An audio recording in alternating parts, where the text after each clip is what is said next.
fools. We discuss family issues, but when in Banter, always turn it around. We thought love would conquer all, but now we're not so sure. The bills are piling up and the love is getting obscure. We're searching for a way to rekindle. Welcome to ATN Wedding Banter.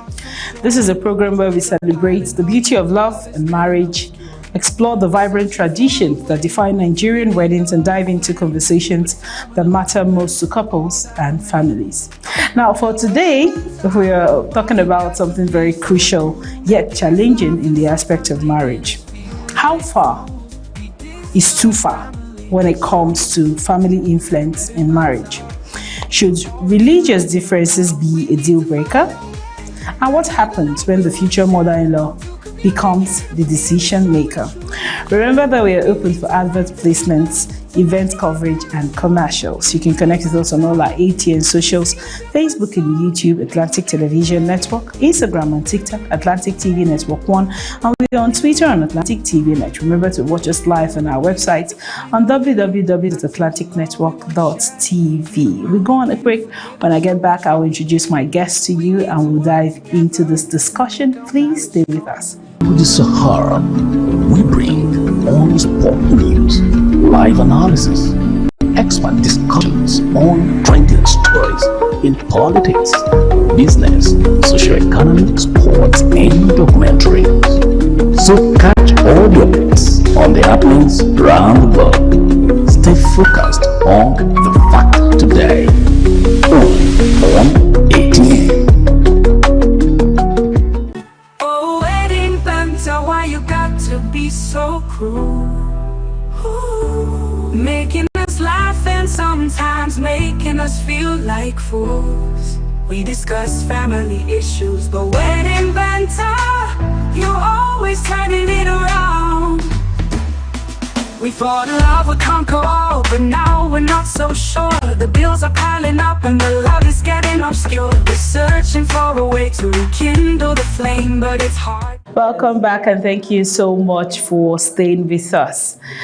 Here with us in the studio, diving into this conversation, is Chukwu C. Ike Chukwu, and the topic of, well, pleased to have you join us today. Good afternoon, viewers. And the topic for discussion today is faith, family, and finance when religion and in-laws crash. Patience, in a viral post on social media, called off her wedding over disagreements with her partner's church after the wedding. She said, "I called off my wedding because of a disagreement about church attendance. Every dress, but deep down, something didn't feel right. It all came to a head during our final counseling session. The Reverend asked where we planned to worship after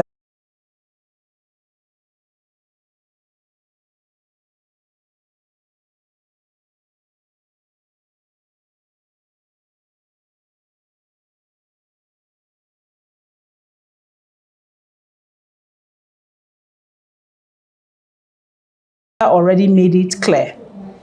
If you won't follow me to my church, the wedding is off." I couldn't believe it. I said, "If your mother is going to decide everything for you, then maybe we should call off the wedding." He didn't say much after that. Later, he told me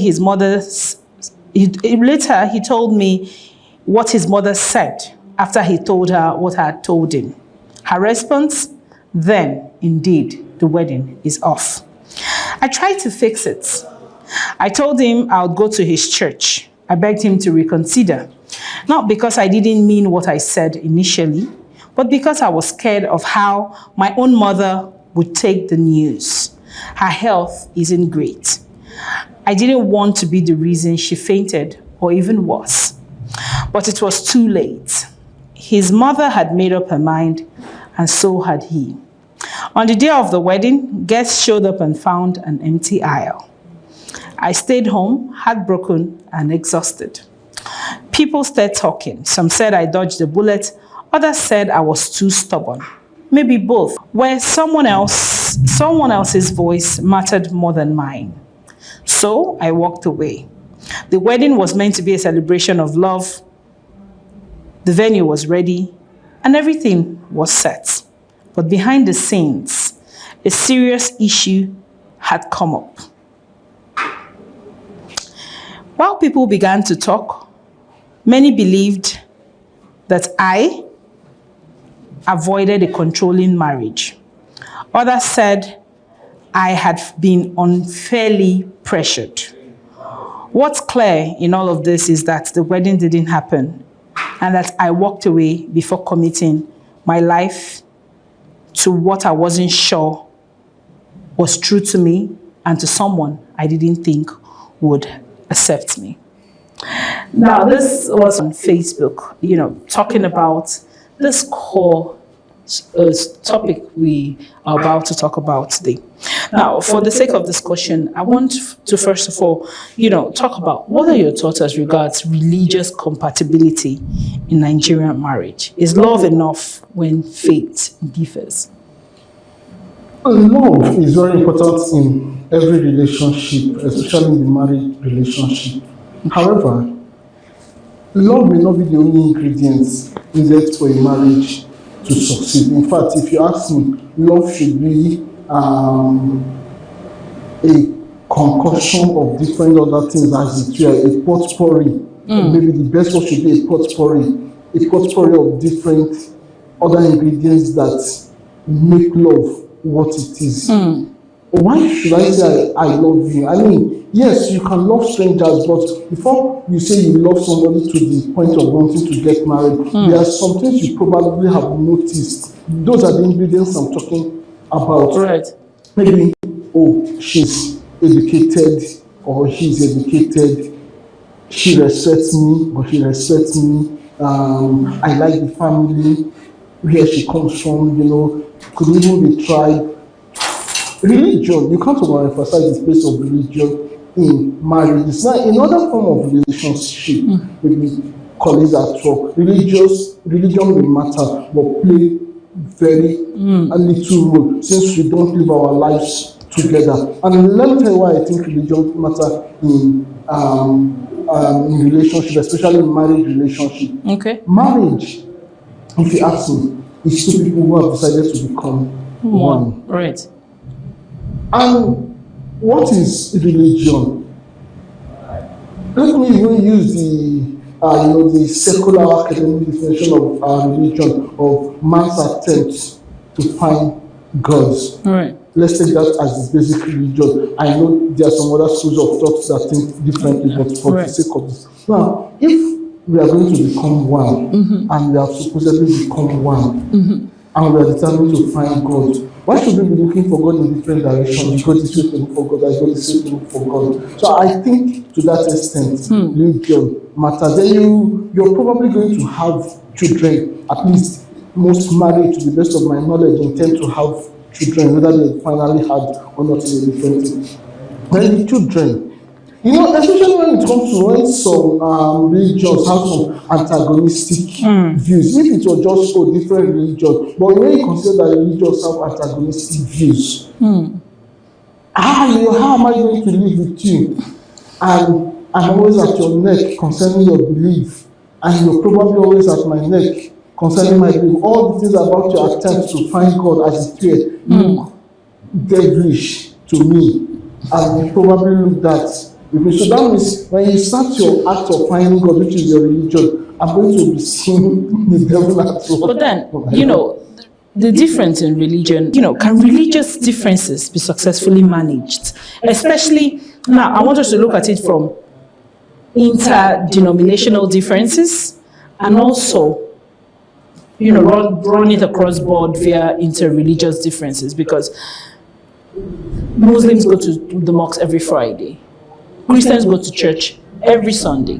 How do they marry this and how do they manage it successfully? In spite of what I have said, the definition of marriage, and for a personal reason, if you ask me personally, my take on it, I think people should consider their religion before marriage. But you also know that there are people from different religions, or even irreligious people, one religious, one irreligious.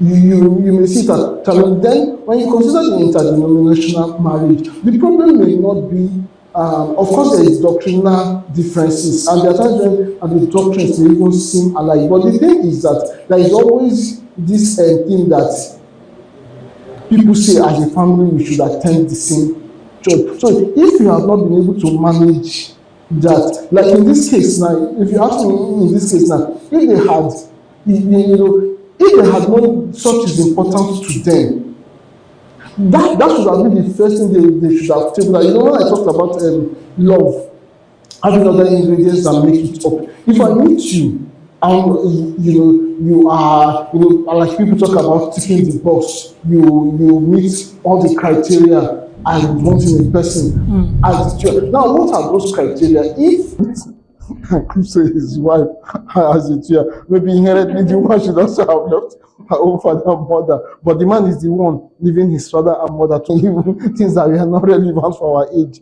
Then, but I did say, okay, as at that point, I had come to realize that the background I was raised, that is the denominational background, wasn't so fantastic in religiously as it were. Now, this is not an indictment on them, but it's just who they are. Now, I remember telling that friend that, because this topic was also coming up that the woman should follow the man. But I said, okay, what if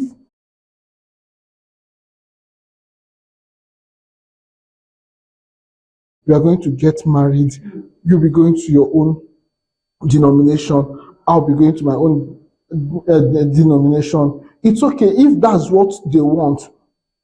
I don't think it should be anybody's head again. If they decide again that, okay, for so reasons, we should move to maybe in this place have a better teaching, or maybe even working of miracles or whatever. These people offers us more benefit than here. So it should be a decision, because what you're trying to do is get the best for the two of you. So if I realize that where you are is better, objectively better than where I am, then we can decide to move. But if there is a compelling, because I am your mother, so I decide who you marry. You shouldn't just, you can't do that, but you can make those recommendations. I think you would go with this person. Then it's for the person to satisfy himself that truly this recommendation fits me. But when it comes to marriage, whatever recommendation was made for you, once you have made the decision to marry, it is now your cross to bear. So you can't come back to the guy again and say, oh, daddy or mommy, you are the one that recommended this. Now, at what point should a parental involvement in a relationship be considered overbearing? At what point or at what level? To the extent that either of the individual cannot make an independent decision. And I think this is one thing every right-thinking parent should also do in raising their children. You should raise children who should take decision independent of you. Because, the way the world is structured, you're not going to be there forever. Right. Someday, you're going to live for good or for bad.